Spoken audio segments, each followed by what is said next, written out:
You can feel free to stand up or shake your head or do something to wake yourself. You know, sometimes the good messages come when you're feeling sleepy. So we don't want you to miss it. You know, my children, we were scared when we were coming here because we're going to be driving for some hours to visit some places. It's not like Fiji. You just want to go to somewhere, you go in 20 minutes drive, 10 minutes drive, or like PNG. 10 minutes drive, 20 minutes. Here it's like 2 hours drive, 4 hours drive to see a place. So one thing about me, I fall asleep when I'm driving. Even when it's in the big daylight, I fall asleep. And my children wonder, how can you fall asleep when it's sun and then at night you're awake? So I'm weird. But we were scared. They were scared. But over the past few days, I've proven that I can drive. So please, if you're feeling sleepy, try and wake yourself. There's a good message that will come to you. And the message is, do we need animal meat to live? Do we need animal meat to live? Now, before we start, I want to share with you a passage from Exodus 15. I'll just check my time so I don't go way over time. Some of us are gifted in talking. We can talk forever. Hopefully you're gifted in listening. Exodus 15 verse 26. If you have your Bibles, please turn there with me. And good afternoon to our online audience as well. Welcome to you all. Are we there? Okay, I'm reading from the King James Version, and this is what it says. And said, if thou wilt diligently hearken to the voice of the Lord thy God, and will do that which is right in his sight, and will give ear to his what? Commandments, and keep all his statutes, I will put none of the diseases upon thee which I have brought upon the Egyptians, for I am the Lord that healeth thee. Now who is speaking? Who is speaking here in Exodus 15 verse 26? God. And he's speaking through who? Moses, to the people of Israel. Now, I'm going to ask you a few questions. Listen to this closely. And said, if thou wilt diligently hearken to the what? Voice of the Lord thy God, and will do that which is right in his sight. So say that in a simple way, the first bit I read. If you will diligently hearken to the voice of the Lord and do what is right in his sight. Say it in a simple way. If you listen and follow it, obey, yeah. In PNG we say, harem na behind him. That's a simple way in talk PC. Harem na behind him. Or you harem, then you do him, in Solomon Islands. Okay, so that's the first one. Now listen to the next one. And will give ear to his commandments and keep all his statutes. How can you say that in a simple way? Give ear to his commandments and keep all his statutes. How do you say that in a simple way? Is it the same as listen and do it? Yes. So this is the same thing God is saying how many times? Twice. And if God says something twice, what does that mean? It's important, for emphasis. Important. Important. And look what he says after that. Look what he says after that in that verse 26. He says, I will what?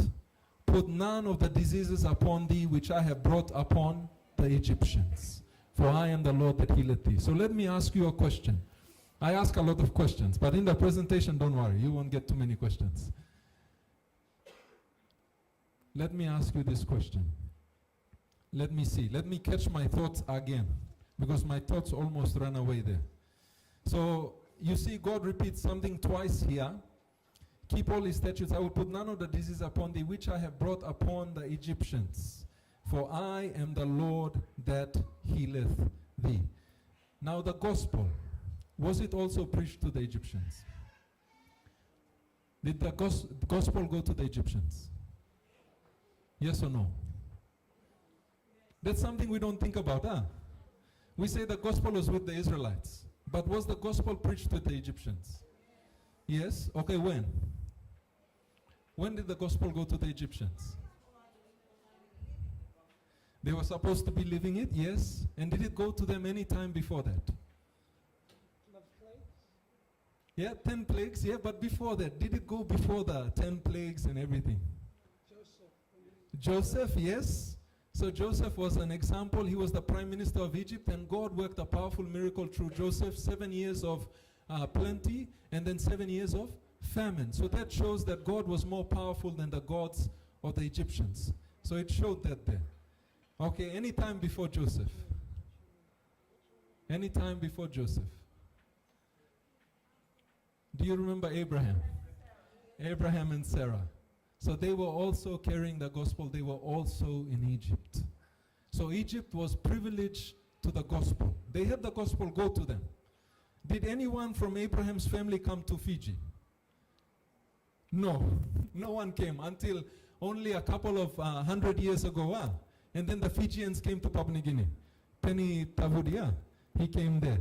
We saw his church on the way, Ra side, coming across. So, you see, the gospel only came to us a few hundred years ago. But these people, the Egyptians, they had the gospel go to them a long time ago. But what was their response to the gospel? They rejected it. And this is why God is saying, if you listen to me and you do what I am saying, you listen to me, do what I am saying, I will not let any of the diseases which I allowed upon the Egyptians to come upon you. So what caused the sicknesses in the Egyptians? What? Disobedience. Rejection of the gospel. Disobedience. In one word, starting with the letter S, what causes sickness? Sin. Sin. What causes sickness? Sin. Sickness is the result of sin. Now let me ask you one final question. What were the diseases of the Egyptians, which were a result of disobeying the gospel? What were the diseases of the Egyptians, which were a result of disobeying the gospel? You know, scientists got these bodies of the mummies, put them through CT scans. The diseases of the Egyptians: heart attack, stroke, diabetes, cancer. Everything that we are seeing today and we call 21st century or 20th century sicknesses, they are diseases from 4,000, 3,000 years ago in Egypt. So the sicknesses we are dying from today are sicknesses of the Egyptians. Should God's people be dying from the sicknesses of the Egyptians? No. And all those sicknesses are the result of disobedience. You see, my brothers and sisters, just one text is enough. We can end it here. But we'll go. We'll have to go, because the more knowledge you have, the better. And I pray that you will put it into action. So do we need animal meat to live? You see, when we go to school, this is what they teach you. Especially in the curriculum here, they show you this food pyramid. And at the bottom, they say you take a lot of these foods. Fruits and vegetables, nuts and grains. And then you take a bit of meat, and you take a bit of milk and dairy. And then you take a little bit of wine, little bit of chocolate and cake at the top. That's what they say. That's the food pyramid they teach our children when we put them to school. And this is from the Australian Guide to Healthy Eating. And this one, the best experts in the food industry or the nutrition, they said you must make your plate like this. At least have some serving of grains, some vegetables, and then you have some meat in there, some dairy products, and some fruits. That's the way you divide your plate and eat. So all of us, it's slowly put into our mind that this is the way we should eat. So when you have your plate, you see a little bit of bread or some rice or some cassava, and then you add some, dairy or some cheese into it, and then you put some vegetables, some greens into it, and then you add the final thing that makes everything complete. What's that final thing? The protein. You put the protein. If you don't put the protein and give it to someone, they would say, hey, this person must be angry with me. Maybe they are not happy with me, or I must have said something wrong at Sabbath school, or maybe I didn't come and see them. Or this is how our culture is. If you give this food without this one here, they say it's dry food. You haven't given the real wet food. So all of us have been trained, and we've been raised up to believe that we need animal meat to live and grow. If you don't feed your child animal meat, they will not grow properly. And therefore, it's already in the mind that protein, when we say the word protein, that's equal to animal meat. You see, if I asked you to now close your eyes, just close your eyes for a moment, and I'll say this word, protein. What image comes to your mind when I say protein? Chicken. Chicken or something, So you understand what I'm saying? Because it's in your mind. When I say protein, animal meat. Picture of animal comes in. So that's why we have been trained. So this question here, is it true that we need animal meat to stay alive and be healthy? We'll look at some facts. Adam and Eve, when they were created, what was their food? Genesis 1 verse 29, it says this, and God said, behold, I have given you every herb bearing seed, which is upon the face of the earth, and every tree in the which is the fruit of a tree yielding seed, to you it shall be for meat. So when God created Adam and Eve, the two things he said for food were fruits and grains. Every herb bearing seed is grains, fruits and grains. But after sin came in, he allowed them to eat vegetables. So fruits and grains originally, and then vegetables to complete the diet. And how long did Adam live for? 930 years. And Ellen White says that Adam was about 15 feet tall. I am 6 foot 4 inches, almost 2 meters tall, 193, 194, that's my height. So Adam is 2.5 times me. So that's how tall Adam was. And living for 930 years.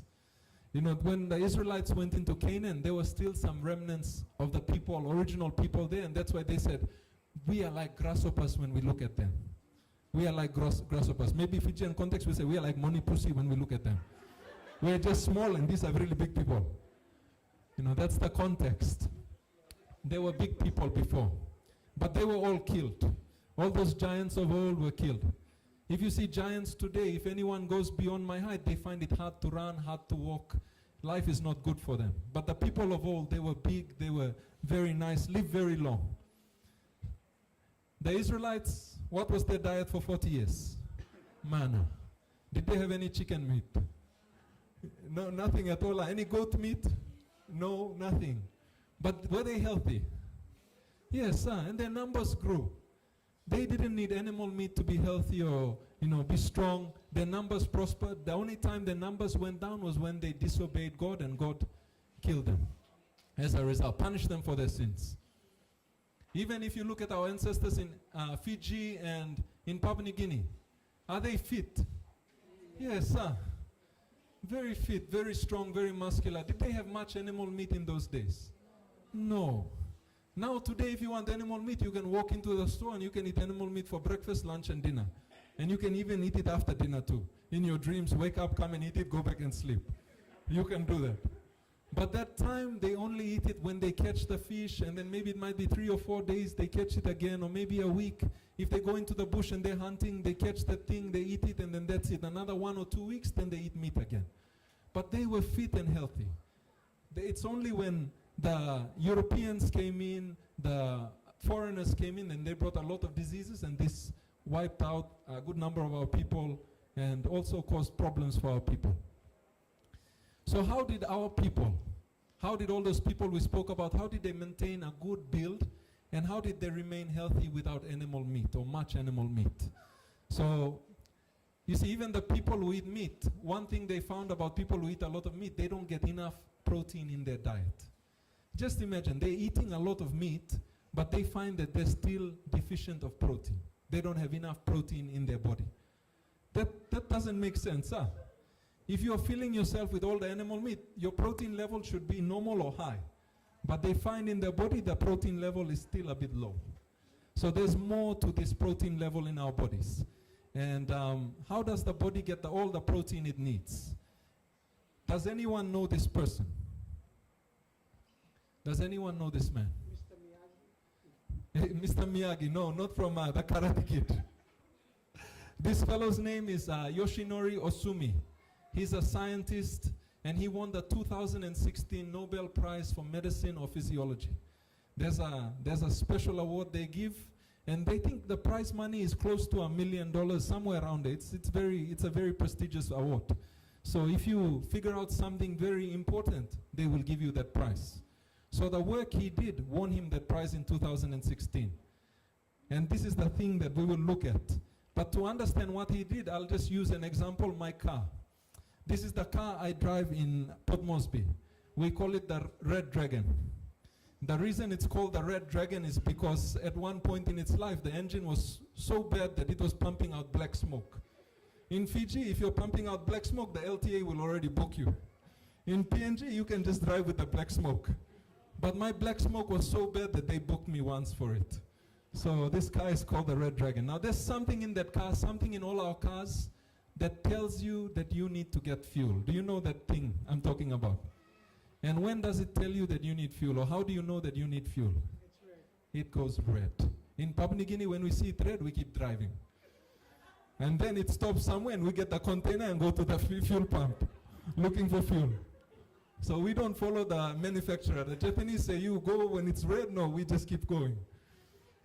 So this one has a fuel gauge and it tells you that you need to fuel it up. The same with the body.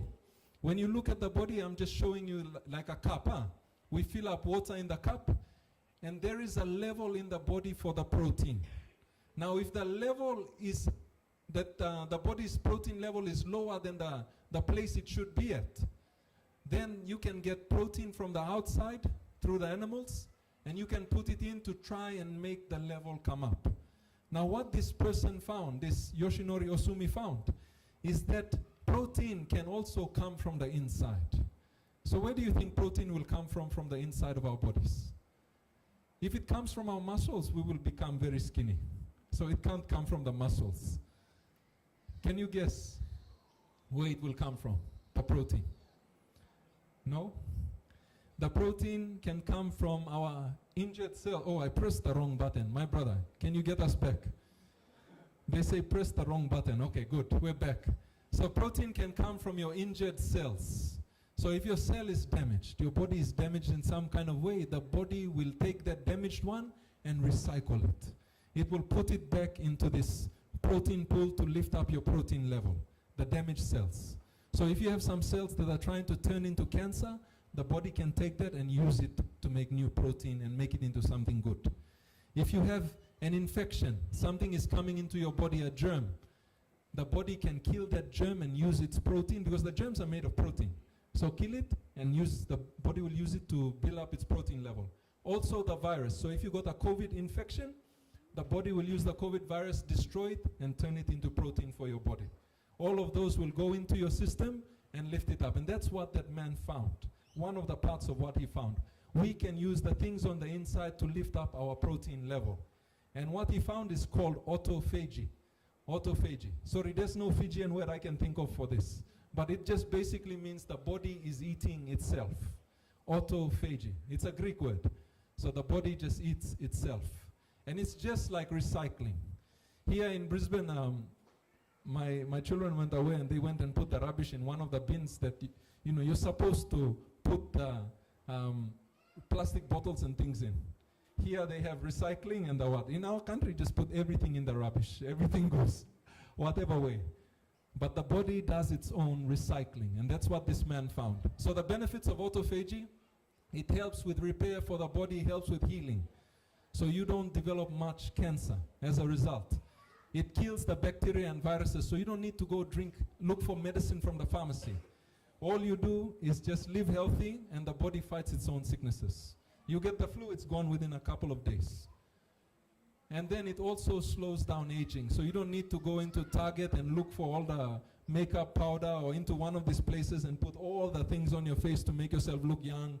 Or they say, oh, this deer's milk or deer's urine will help your face. No, nothing like that. All you have to do is help this process and you will look young forever. So what do you think? Is autophagy good for us? Yes, sir. But there are two things. The other part of what this man found is that there are two things that block autophagy. The first thing that blocks it is when you have a high insulin level. I'll explain that, don't worry. And the second thing that blocks it is when you have high amino acid level. I'll explain that one too. So what do you think gives us high insulin levels? Sugar. And did you know white rice is sugar? Did you know that white bread is sugar? It's just the same as sugar, no difference. Because when you make it white, you remove all the things that make it good. So brown rice is better than white rice. Wholemeal bread is better than the white bread. And if you are able to lay off the grains, like don't eat too many grain foods, that's even better too. Because a lot of them are modified in some way today and it's not very good for the intestine. So once in a while on it. So all these foods, they have high sugar and they raise your insulin level. Because insulin, the body uses it to take the sugar across into the cells. And this one goes up when you take a lot of this food that we love. Do you see some of these foods here today? Is this what people love to eat? Yes. People love to eat this kind of foods. The fries, chips, all those ones are high in sugar. They just raise your insulin levels. What do you think gives you high protein levels or high amino acid levels? Only one place. That's the animal meat. Animal meat gives you the high amino acids. So in other words, if you're eating a diet that people are eating today, your body won't be able to recycle and fix itself. The body will stop. Because that process, it will go as long as you do the right thing. But if we eat the way we're eating today, that process stops. So you start to get old quickly. You look older. When you're 50, they will think you're 70. Oh, sorry, this one is so old.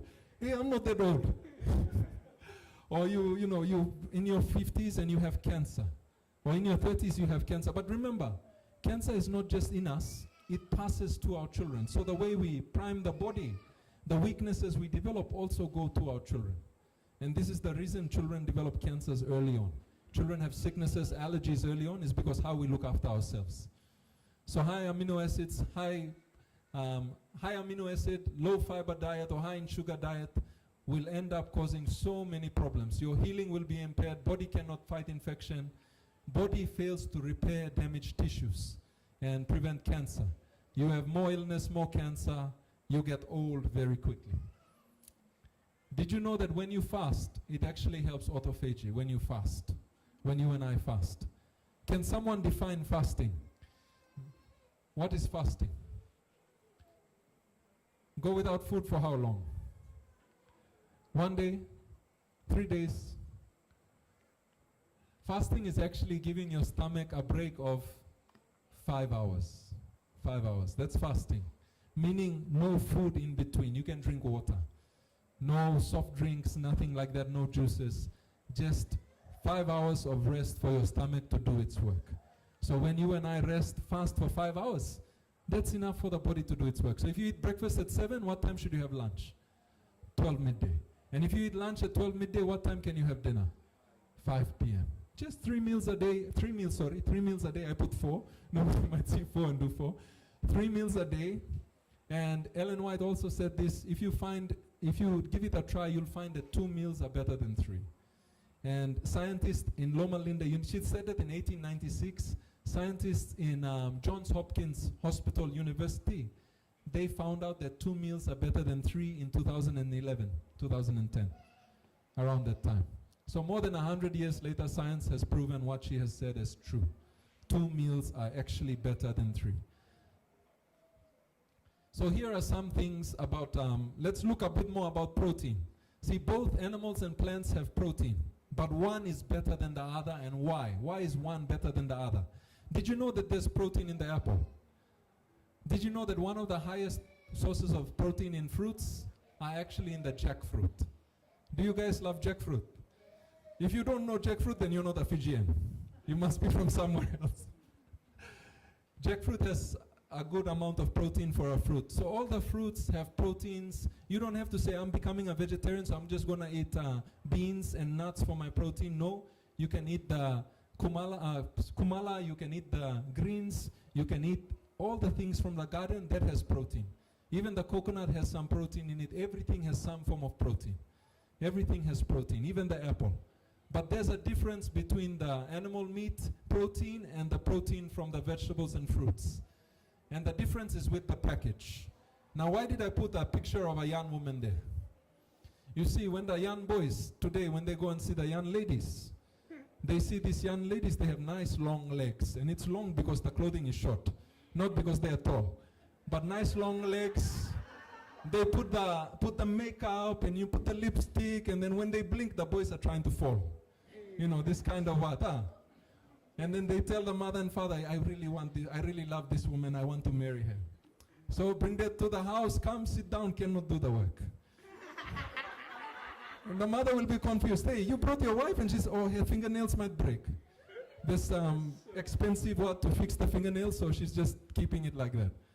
You see, when you marry a woman, the house, she should be able to look after the house. That's true or that's false? through. She should be able to do some kind of work, make sure the family is taken care of. And I'm not just saying it from the guy's side against the ladies, no. Same for the women. When you meet a man, don't just look for the muscular one, tight shirt, everything like that, no. Nice, beard cut and nice haircut, no. Someone who is able to look after children, someone who is able to support the wife, someone who is able to work hard, good principles. These are the kind of things we look for in our partners. But we should also look for these qualities in our food. It's about the whole package. You see, when you get the protein in the animals, the whole package is the problem. Because you're not only getting protein, you get fat in the protein. Because all the meat from animals, the reason it's soft and tasty is because of the fat. The fat makes it sweet. Is that true? Yeah, if you take a meat that has no fat inside and you try and eat it, it's like rubber and it has no taste. The fat inside makes it very tasty, and one of the most expensive meats is the meat from Japan. They call it Wagyu beef. That beef has this marble texture. That's from fat inside. The more fat, the more high quality, high price, everything. I think one steak must be 100 Australian, one small steak like this must be 100 Australian dollars or something, one tiny steak. That beef, the top grade beef. Very expensive. So the problem with meat, it has bad fat, and when you take bad fat into your body, it blocks up your blood vessels. So this is a blood vessel, and you can see the fat is slowly building up. So this one, we used to see that 20 years ago. This is the blood vessel of someone in their 35, someone who is 40. But this blood vessel here with a bit of fat is now someone in their teens. Our children have these quality blood vessels now. So because they're eating a lot of high-fat foods and protein, a lot of dairy. Dairy is also a big source of fats, bad fats. And then this is what it looks like after a while. Is there any place for the blood to be flowing through? No, very small. And this 20 years ago will be the state of 50-year-old, 60-year-old blood vessels. But today we are seeing it in 25-year-old, 30-year-old, 40-year-olds. We've had heart attacks, Port Moresby General Hospital, we've had heart attacks in people who are aged 32, people who are aged 30, having heart attacks. And before, we used to see heart attacks when we were students 20 years ago. We used to see heart attacks in people who were 45, 50, not in people who were young. And we saw it in the people on the coast, not in the highlands. Now we see it in the people in the highlands as well. Because for the highlands, they only received like modernization and all this in the 1970s, 1980s in Papua New Guinea. The coast, they received foreign influence very early. So we saw the sicknesses in them, but later now in the highlanders. Now when that fat level, that fat inside, when it breaks off, then it forms a blood clot and then you have a stroke. Whatever it's supplying dies. So you have a stroke or you have a heart attack, that's what happens. A lot of the blood vessels are like this because of the animal meat. Now this is another thing about animal meat. I have 3 patties here. Like you can make 3 burgers from these things. One is from the vegetable, one is from beef, and one is from pork. Of course we don't eat pork, but I'm using it as an example to help you understand. So for the vegetable patty, if we cook it, anything you cook, it changes. That's normal. It's a scientific process. Anything you cook, it changes. It's not the same. So when you cook the vegetable, it produces one cancer-causing substance. One cancer-causing substance when you cook it. When you cook the beef, you produce 50 cancer-causing substances. 50 times more cancer-causing substances than the vegetable protein. When you cook the pork, you produce 200 times more cancer-causing substances. So that's one of the worst meats that you can eat. But this is also one of the most sought-after meats, one of the cheapest meats to buy in the store. Am I correct? Yes. So this is, when we cook anything, we produce cancer-causing substances. And did you know that one of the worst cooking methods that produces the most cancer-causing substances? Barbecue. Barbecue. Oh. Yeah. So when you make things go charred, they have a black texture or what? You're producing a lot of cancer-causing substances. And then you ingest it into your body has to deal with it. So those are problems that we are dealing with. You see the smoking packets, on the cigarette packets, they have all these warnings. Smoking causes mouth cancer, smoking causes lung cancer, smoking kills, smoking causes throat cancer, every cancer. They have all those warnings. But did you know that for the past 50 years, authorities and scientists have known that processed meat like sausages and the canned beef we love, the corned beef, all these things, they are the same level of cancer-causing substance as cigarette smoke. Same level. Type 1 cancer-causing substance. Type 1 cancer-causing substance is radiation. Asbestos, one building material, they've already banned it.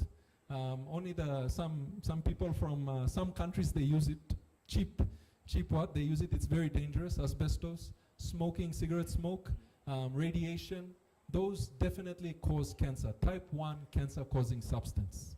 So the processed meat like sausages, the World Health Organization, all these people have known for the past 50 years that they definitely cause cancer.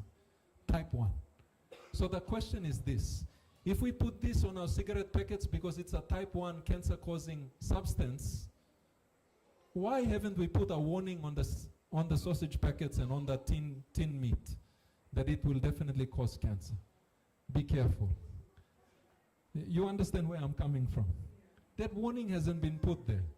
Because if you put that warning there, then the companies who are making this will now start to, complain and get cross to the government. Hey, we are funding you, we're giving money to, why are you attacking us?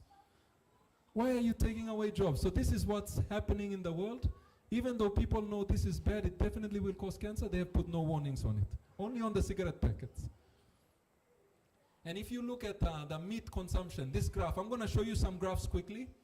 So I want you to follow. This is the daily meat consumption per person. And this was taken from 2013. It's very much the same today, 10 years later, not much different. This is from the Food and Agricultural Organization of the UN. So the countries that eat the most are in red. They eat the most meat. Australia, New Zealand. And then you have South America, North America, Canada. You have Europe, the Middle East. You have some parts of Northern Africa, some parts of South Africa. And then you have Northern Asia, Europe, and you have some parts of Asia here also, Southeast Asia involved. They eat a lot of meat. Now, I want you to remember that graph. Have you locked it in your mind, those countries that have a lot of meat eating? Now, look at this next graph. This is the global cancer incidence. The countries with red and orange, they have the most cancers. Australia, New Zealand. South America, North America, Canada, parts of Southern Africa, parts of Northern Africa, Middle East, Europe, Northern Asia, parts of Southeast Asia and Asia. Does that graph look similar to anything you saw? It's the same as the meat eating, huh? Same graph. Okay, that's global cancer. That includes every cancer. Now let's look at some individual cancers.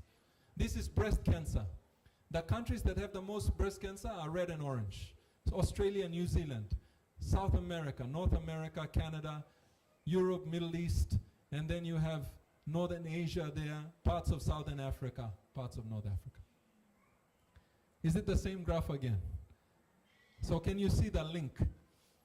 This is cancer of the intestines.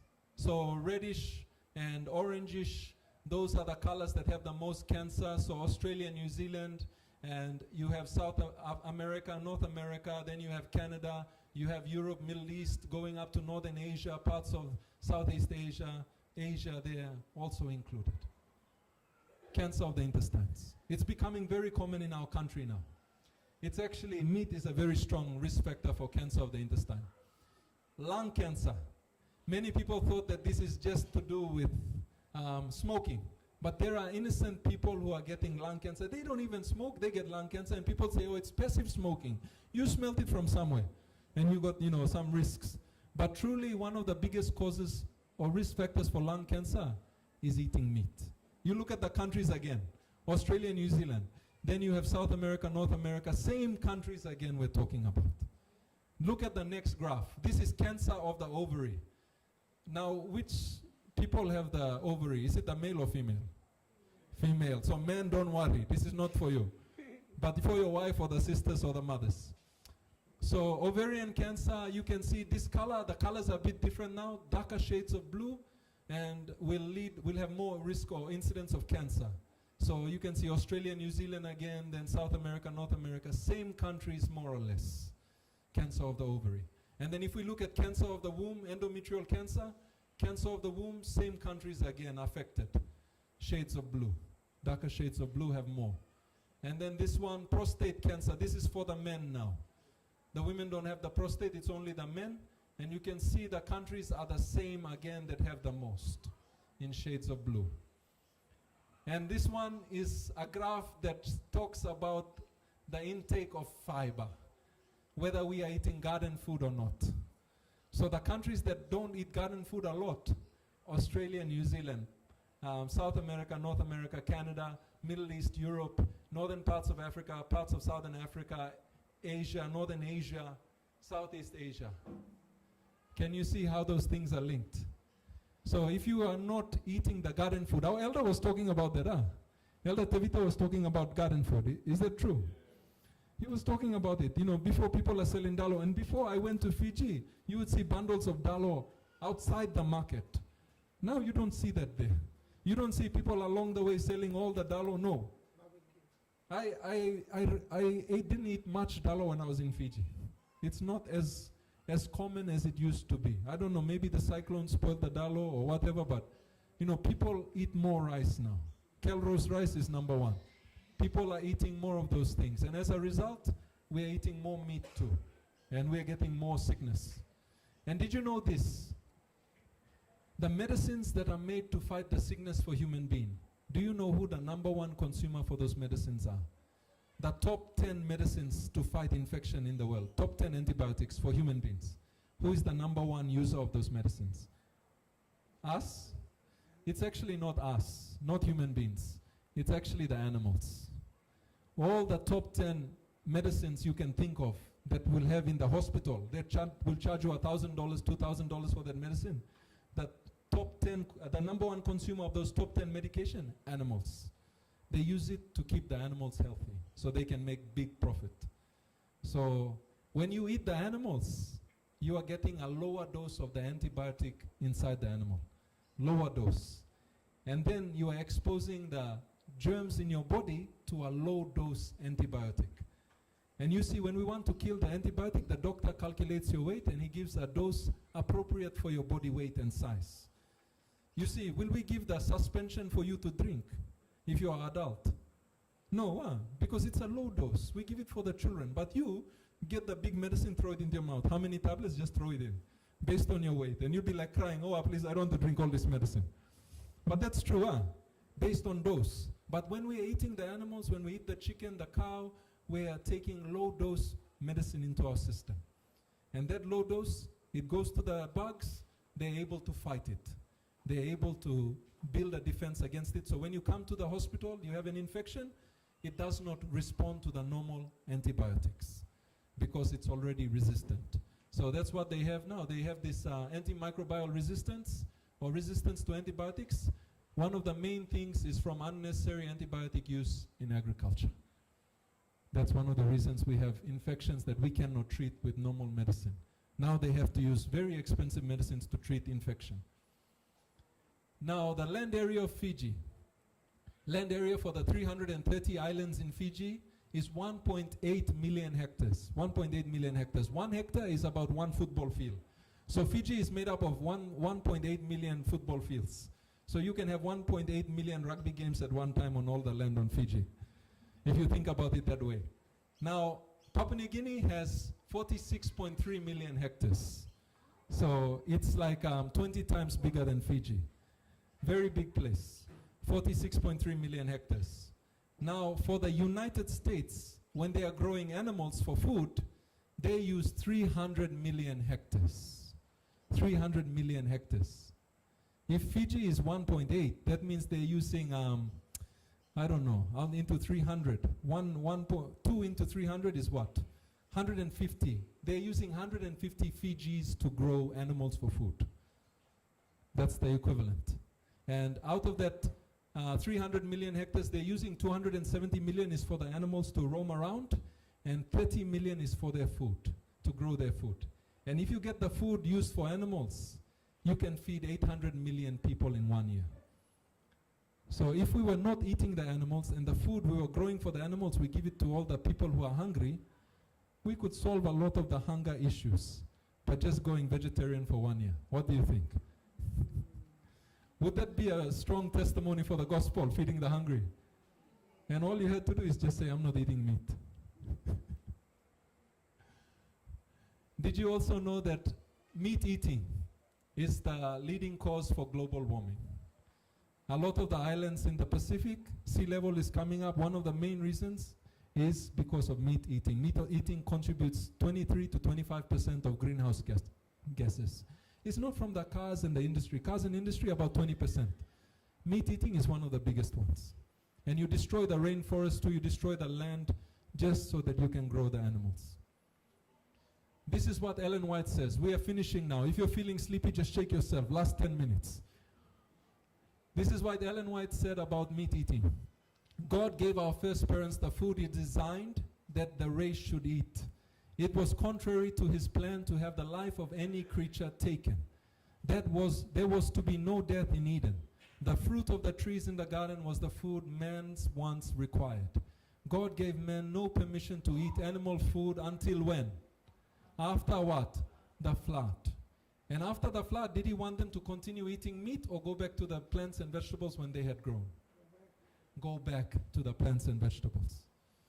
So God gave man no permission to eat animal food until after the flood. Everything had been destroyed upon which man could subsist, and therefore the Lord in their necessity gave Noah permission to eat of the clean animals which He had taken with him into the ark.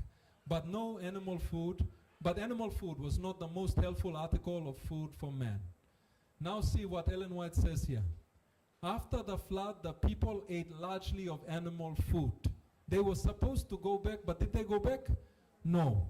They ate largely of animal food. God saw that the ways of man were corrupt and that He was disposed to exalt Himself proudly against His Creator and to follow the inclinations of His own heart.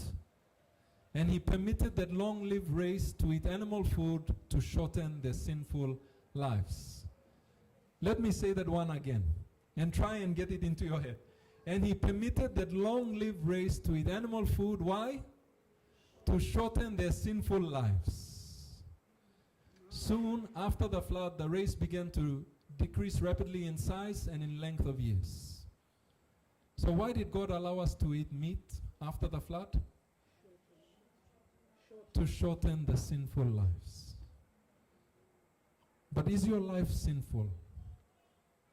Once you've come to know Jesus, are you a sinner? Do you still continue to be a sinner, or are you changed? Are you transformed? You are transformed. Like the woman who came and poured the ointment, she was never called an adulteress again. She was never called a prostitute again. Is that true? For the records of heaven, that woman who poured the ointment, expensive ointment on Jesus' feet, she is not considered a sinner anymore. Amen? So we shouldn't live as sinners. And therefore, if we are now righteous in the eyes of God, children of God, how long should the children of God live? Short lives or long lives? Long lives. So our diet determines how long we live. You see, it's a choice. You and I can choose how long we live, more or less. You and I can choose. God has put that power in our hands if we obey Him. Remember, sickness is the result of what? Disobedience or sin. So if we obey Him, we eat the way He wants, look after ourselves the way He wants, then we will live long in the land. We will live long in the land. The only reason you will die early is because of persecution. Am I right? Is that good? In PNG we say, am I right? Solo set one. So my testimony I've already shared with you. I've been a vegetarian long time, 2007, till now I've been a vegetarian, and in the past 3 or 4 years I've been fully vegan, like just plants, nothing else, whole foods, plant-based. That's basically what we live on. So what I am telling you is not something I have not tried myself. No, taste and see that the Lord is good. Huh? It takes a big step of faith to take away from your mind that you need meat to live. You know, food is one of the things that is close to the heart. For Pacific people, any person in the world, food is close to the heart. If you don't believe me, you go on a mission trip and you just eat kumala for 1 week. What will happen? Will you be praising God? Even though you're going and witnessing in the street, when you come back, whoosh, this kumala, every day kumala. It's no potato, no banana, what's going on? Is that true? Food is close to our heart. And this thing, it takes a lot to get out from us. Meat is close to our heart. It will take a lot to get out from us. But God gives us the power to overcome, and He gives us also the promise, to those who overcome, I will grant to sit on my throne as I have overcome and sat down on my Father's throne. So God will give you the power to overcome the desires of the flesh. You see, we have to get to a point where we don't have a love for meat. You know, if you can eat it now and then you don't worry about it for 6 or 8 months, you're okay. And then you eat it again, there's no problem with you. But if you eat it every day, and you think you need it to survive, there is a problem that's inside. And it's a spiritual problem. Don't think that it's a physical problem. We are spiritual beings. So every problem we have is a spiritual one. And before we get to heaven, every spiritual problem must be solved. Every desire that is not right must be removed. We must overcome. So that is my challenge to all of us this year in 2024. Let us step out in faith for better health. And like I said, meat eating is not sin. It's not a sin to eat meat. We will see meat eaters in heaven. No problem. But there will be no chicken in the heaven for them. No KFC up there. You know, so they will suffer a little bit, but you know, nothing up there. Well, I'm sure they won't suffer. They love the Lord. Meat eating is not sin, but not being able to give our best to the Lord is a sin. And if we are sick, it's impossible for us to give our best to the Lord. God's people must live long and healthy lives. May God bless us all. We'll pray. Our gracious, merciful Father, our God and King, thank you for speaking to your people, Father. At the end of the day, the gospel, the health message is the right arm of the gospel. And the health message is contained in the 3 angels' messages, in the 3rd angel's message, which tells us that we must not partake of the sins of the world. And Lord, we see in the world the sin of gluttony, the sin of partaking of food, and putting food above our lives and the gospel message. Lord, we see that in the world. But please, Lord, we pray that food will not be our master. May you be our master in our lives. And we pray, Lord, that no other sin may lead us and guide us or control us in our lives. We pray that you may lead us and guide and control us. I pray for your blessing upon this church, the church family here. May you bless them. Help us, Lord, to overcome whatever struggles we have, whether it's with food, whether it's with women, whether it's with games, or whether it's with just being half-half. Whatever it is, Father, please help us. Bless your people, and please help us to be a light to the community around us. We thank you, Father, for everything. We ask you this prayer in Jesus' mighty and holy name. Amen.